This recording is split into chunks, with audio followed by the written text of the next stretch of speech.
dernier, puis d'une manière plus détaillée à partir d'octobre dernier, cet indicateur, la capacité des ménages à acheter. Capacité des ménages à acheter donc des appartements anciens. Nous mesurons cela avec la surface habitable achetable, donc le nombre de mètres carrés que la demande est à capacité d'acquérir sur les 34 villes de l'Observatoire LPI. Nous tenons compte pour cela non pas d'informations qui sont collectées de-ci ou de là, les informations sont homogènes, le niveau des revenus des emprunteurs, le taux d'apport personnel des emprunteurs, le prix au mètre carré de la surface habitable, la durée des crédits, les taux d'intérêt des crédits. Voilà. Et donc, nous développons cela sur les 34 villes. Jusqu'à présent, donc, nous avons cette capacité des ménages à acheter.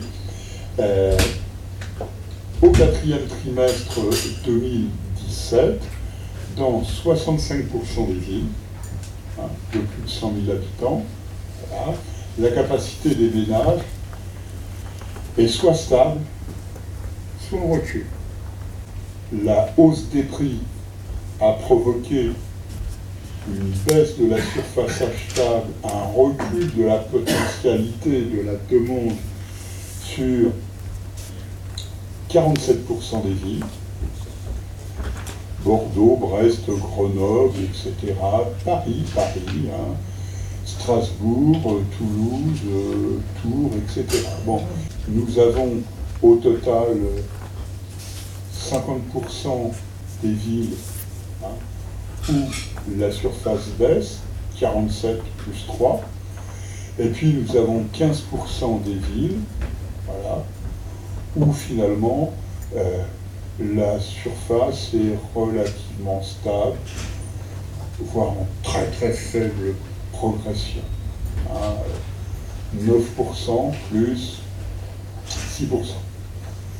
Voilà, et puis on a des villes finalement qui restent à l'écart de tout cela. La hausse des prix n'a pas contrarié l'augmentation des surfaces sur Aix, sur Amiens, Angers, Marseille, Nice, Toulon. Voilà. Et puis on a des villes qui sont des villes qui connaissent une baisse des prix qui est parfois rapide et sensible, et donc qui artificiellement améliore la capacité à acheter. Voilà, alors graphiquement, la belle carte habituelle, nous avons mis que quelques villes. Pour des raisons d'allègement du diaporama, nous n'avons pas mis toutes les villes. Vous trouvez en annexe l'ensemble des 34 villes. À l'avenir, vous aurez, pour toutes ces 34 villes, l'indicateur d'évolution de la surface achetable, de la surface achetée. Nous avons mis 6 villes pour illustrer cela. D'abord 3 villes où la demande s'affaisse, la surface achetable diminue en réponse à la hausse des prix. Nous avons après 2 villes où la demande résiste. Elle résiste en dépit de la hausse des prix.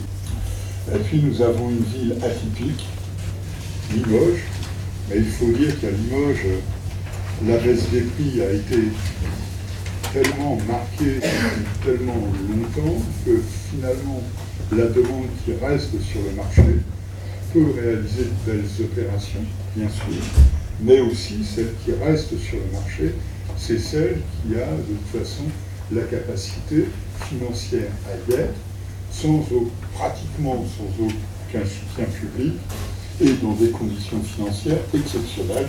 Et c'est vrai quand on regarde, au cours des 3-4 dernières années, une augmentation de la surface achetable de 10 mètres carrés, c'est pas rien.